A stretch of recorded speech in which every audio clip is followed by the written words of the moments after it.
What's up guys, from Cavalier, ATHLEAN-X.com. Today we're talking all about free weight versus body weight exercises. Is there one way you should be doing your exercises? Is there a better way for you to do them? Well, we're not going to just do that today. We're not just going to compare exercise versus exercise and point out maybe where those advantages come, but we're also going to try to instill in you something called exercise equivalence. If you had access to one or the other, but not both, which exercise would you swap in its place? If you wanted to be able to do a weighted pull down, but you didn't have access to a machine, what's your best option? I'm going to go over those for you guys one by one here, dealing strictly today with the back exercises. And we're going to kick it all off here with the first up, our vertical pulling movements. So when we're looking at our vertical pulling movements, we're looking for exercises that allow us to travel up and down in this frontal plane.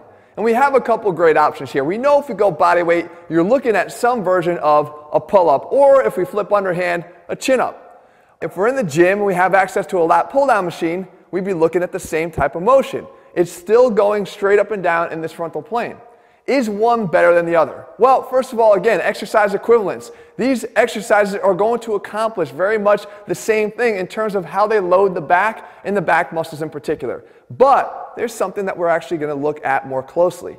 If we look at the pull-up here versus the pull-down, a lot of things actually do look similar. The arm travel's the same. If we keep our arms in front of our body as you should on the lat pull down, and you keep your hands and your elbows out in front of your body as you should on the pull up, then you're going to be protecting your shoulders and performing the exercise for the benefits that we know it can deliver. You can actually add extra weight to the pull up as well, so you're not even really being dwarfed by the stack of the weight that the machine is providing you versus what you're using with your own body weight, if you had options to do that. The fact is, it gets a little deeper when we look down here at the hip flexors.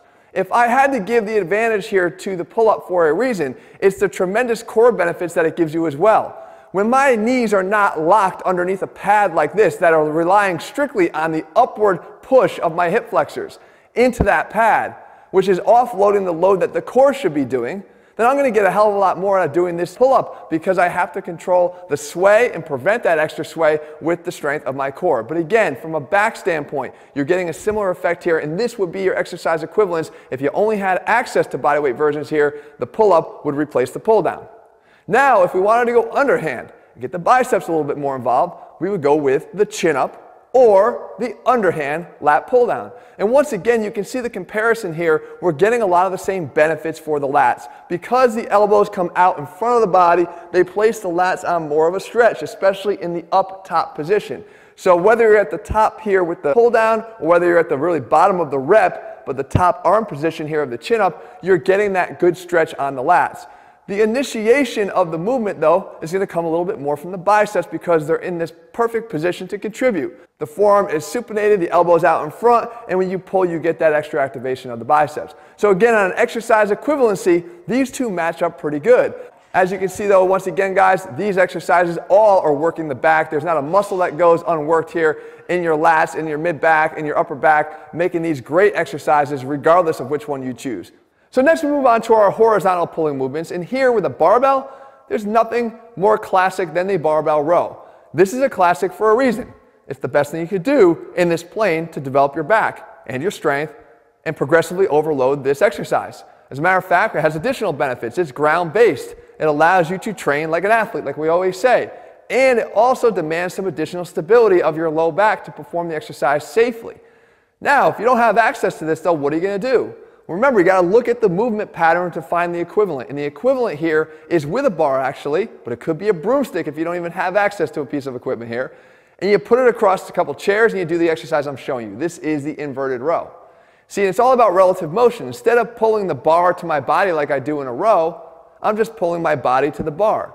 But the muscles that are doing the job are still doing the same work. They're still pulling in the same plane, and they're still trying to pull the weight, whether it be in the form of your body or the barbell, in this same direction. So we're going to work these muscles the same way. And if you're looking for ways to scale it or make it more difficult, or you're worried that this isn't going to give you the same type of overload, you have ways to overload this. You can change the position of your feet. Get your feet out further away from your body. Straighten your knees out. Put your feet up on top of something to make it even harder. All these things are going to make this exercise more difficult by making you have to pull more weight.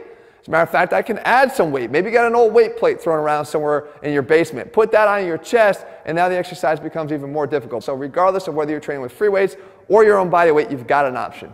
And then finally, we talk about something that doesn't get talked about all that much, or not enough for me, and that is how we train our straight arm scapular strength.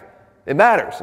Actually, it's critical to not just strengthening all elements of your back, but to providing the benefits of strength on all the other back exercises you do, including the ones we already covered here. So we need to do this. And if you're in the gym, my favorite way to do this is with an exercise called the straight arm pushdown. And you see here it needs a cable machine with a bar.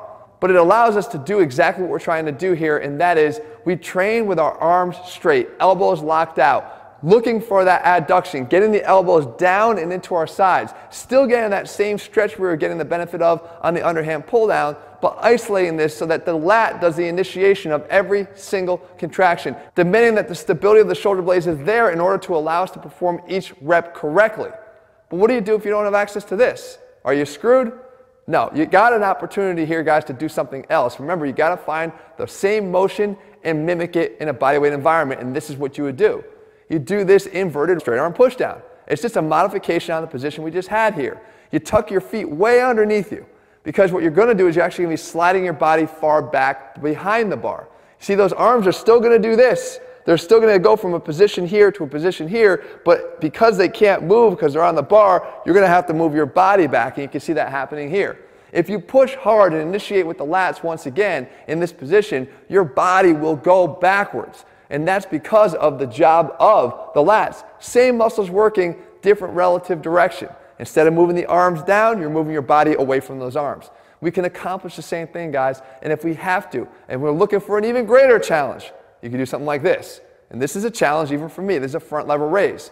This is a more difficult version of straight arm scapular strength, but it's doing the same thing. You can zero in once again. The position of the arms is also doing the same thing. It's closing down that angle from somewhere up here to somewhere closer to our sides, all because of the strength of the lats, pushing down into that bar and manipulating your body in space because of it.